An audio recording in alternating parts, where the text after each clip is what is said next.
Assalamualaikum warahmatullahi wabarakatuh. Saya Siti Anrisan Daulay dari kelas 5A Pagi Kesejahteraan Sosial dengan NPM 1903090012. Hari ini saya akan membahas tentang gerakan sosial yang kedua. Asal-usul. Untuk memahami asal mula gerakan sosial dibutuhkan jawaban atas dua pertanyaan terkait. Pertama, apa faktor sosial, budaya, dan faktor lain yang memunculkan gerakan sosial mereka tidak muncul dalam ruang hampa dan orang-orang harus menjadi cukup tidak bahagia untuk sebuah gerakan sosial muncul. Kedua, begitu gerakan sosial dimulai, mengapa beberapa individu lebih mungkin daripada yang lain untuk mengambil bagian di dalamnya?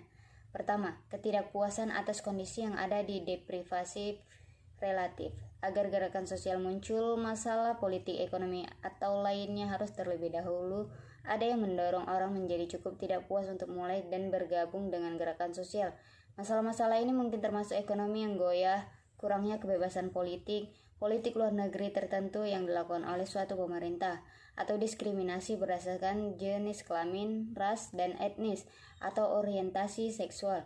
Dalam hal ini ingatlah bahwa salah satu kondisi penting bagi perilaku kolektif dalam teori nilai tambah Schmelzer adalah ketegangan struktural atau masalah sosial yang menyebabkan orang marah dan frustasi. Ketika kelompok yang kekurangan merasakan bahwa kondisi sosial membaik, tulis Davis, mereka menjadi berharap bahwa kehidupan mereka menjadi lebih baik. Tetapi jika kondisi ini berhenti membaik, mereka menjadi frustasi dan lebih cenderung untuk melakukan protes, kekerasan kolektif, dan aktivitas gerakan sosial lainnya.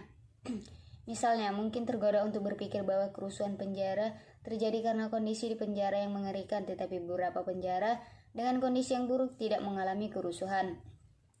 Sebuah studi yang sering dikutip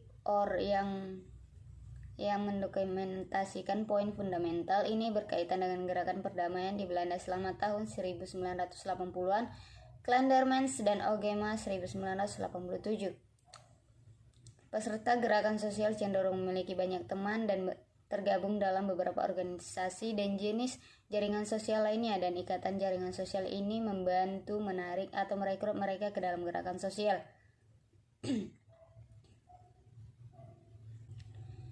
Respon pemerintah terhadap suatu gerakan sosial juga dapat menyebabkan gerakan tersebut menurun. Pemerintah dapat mengkooptasi sebuah gerakan dengan memberikannya konsensasi kecil sebagai besar simbolis yang mengurai ketidakpuasan rakyat, tetapi sebagian besar membiarkan kondisi yang awalnya memotivasi aktivitisme mereka tetap utuh.